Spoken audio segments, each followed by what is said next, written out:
राज्यातील 246 नगरपरिषदा आणि 42 नगरपंचायतींच्या निवडणुकांची घोषणा। 2 डिसेंबरला मतदान आणि 3 डिसेंबरला निकाल लागणार।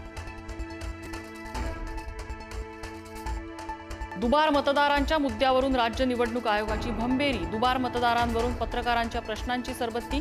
दुबार मतदारांच्या नावापुढे स्टार करणार असल्याची माहिती।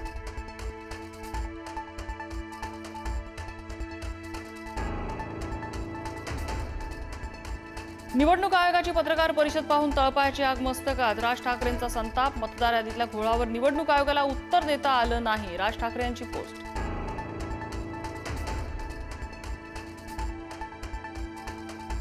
दुबार मतदाराचं नाव मतदार यादीतून काढलं गेलं पाहिजे। रोहित पवारांची मागणी। दुबार नोंदणी झालेल्या मतदारांचं काय करणार? निवडणूक आयोगाला प्रश्न।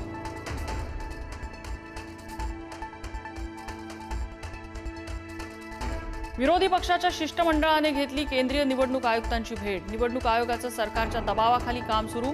मतदार याद्या साफ करून निवडणुका घ्या, विरोधकांची मागणी।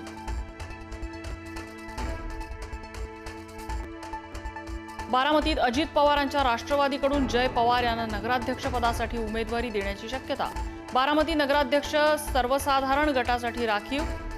जय पवार यांचं नाव चर्चेत। फलटणच्या नगराध्यक्षपदासाठी माजी सभापती रामराजे निंबाळकर इच्छुक। आयुष्याच्या शेवटीही मी नगराध्यक्षपदासाठीच उभा राहणार, रामराजेंची घोषणा।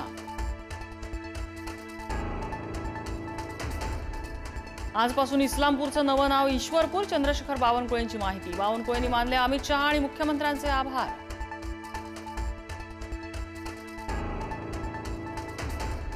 पुण्यातील बाजीराव रस्त्यावर भर दिवसा तरुणाची हत्या। पुण्यातल्या माया टोळीचं कृत्य। बाजीराव रोड हत्या प्रकरणी पूर्ववैमनस्यातून हे प्रकरण घडल्याचं समोर।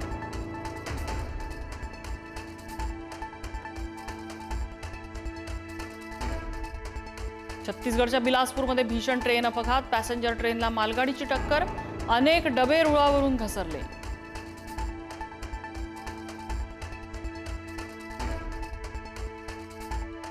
एफआरपी थकवल्यास साखर कारखान्यांचा परवाना रद्द करणार। साखर आयुक्तांचा कारखान्यांना इशारा।